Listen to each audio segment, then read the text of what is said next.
Welcome back. This is episode 2 of my UHC Survival Let's Play. It's still nighttime, so I'm gonna continue the mine that we started last time, but I'm gonna try to take a different path and see if we can actually reach some of the lower down levels. Just because I didn't like that cave that we found in the last episode, so I think it'll just be better to go a different way. I'm going to do a little bit of a time lapse here, especially because I have stone tools, which are obviously very slow, and so it'll be tedious for you guys to watch me just dig. So I'll put on some music, and I'll come back if something intense happens, or when I'm done with this mining session. So I'll see you in a minute.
As you can see, I picked a pretty unfortunate spot to dig down here.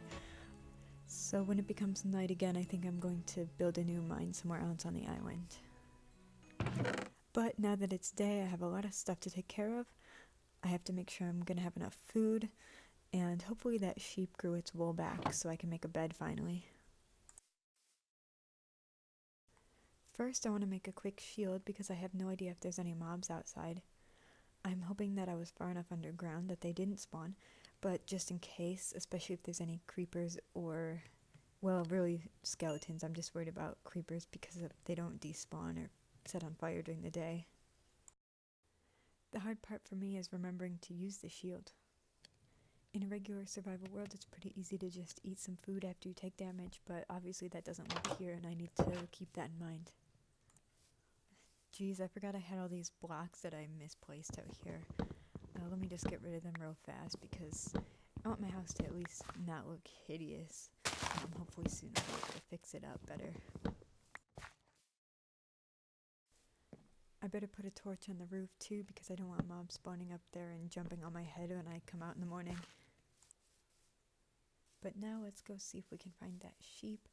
I'm pretty sure there was just the one on the island and then one cow on the other island right next door, which is unfortunate because then we're just stuck with apples and bread for food until I explore.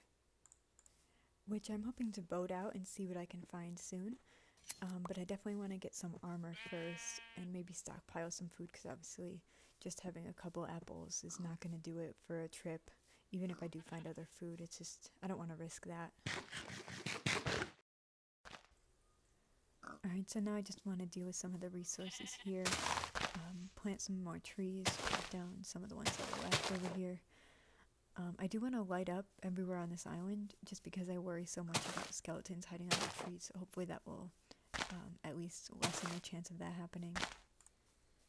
I'm also a little bit sad that there's only donkeys on this island. I was hoping there would be at least a horse that I could tame. Obviously, I'd need to find a saddle, but in the future, horses are my favorite animal, just in general, and so they're also my favorite in Minecraft. So I really want to have, you know, maybe a whole stable at some point. But for the time being, I hear some zombies nearby, and I really don't want them to come out here and set me on fire. That could really jeopardize the whole run, to be honest. But it does remind me that I should go make a bucket soon.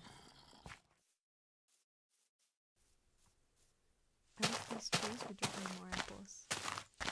I'd rather not have to eat them so I can make golden apples. But obviously that does me no good if I starve to death first. Luckily I do have a lot of seeds that I can plant. Then I just have to hope that they grow in time for me to make some bread. My biggest problem is that I can't seem to stop running and jumping everywhere. Not only does it take a lot of hunger, but it's also pretty reckless, and I'll probably end up running off a cliff or something, and I just don't need to be doing that.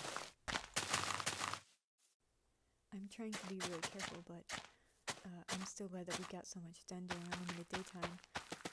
The only thing that I really need to do is make my bucket and the bed with the board that we got today, which I actually didn't think about the phantoms that much, but I'm really happy that we had a sheep because otherwise that would be a big hassle. And we should be able to keep mobs away, at least for the time being, especially because we don't have a lot of armor yet, which that's the next goal while we wait for the food to grow. I want to set up a new mine, which I'm actually going to do a little speed up here in a second, and just while I find a place and start getting it set up.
Okay, as you can see, we just made a little spot here for this mine. I actually love to make big quarries. That's my favorite way to do a mine. But in this case, I felt like that's not really the best way to go. And it's better to get down to bedrock as soon as possible so we can get the materials. My friend showed me the quarry method a few years ago, and ever since, I've just enjoyed it so much. For me, digging out areas in this game is so satisfying, and you can really never have too many materials, I feel. But right now, better tools and armor is definitely way more important than some cobblestone, and so I know that. I just realized my ceiling might be too low for the bed. If I sleep in it, I might take damage. So I'm actually going to move it down a block real quick, and then we're going to try to sleep for the first time, and I'm going to hope we don't end up in the wall or something like that. Okay, we're fine. That would have been an embarrassing way to take my first damage of the series. Alright, I just want to craft up some ladders here, but unfortunately, that's going to be the end of this episode. Please consider subscribing and come back for the next episode where I'm going to use the ladders to start digging down in my new mine, and hopefully we'll find some iron and maybe even some diamonds along the way. Thank you so much for watching as always. We're going to get to some exciting stuff soon, so please stick around, and until next time, I'll see you later.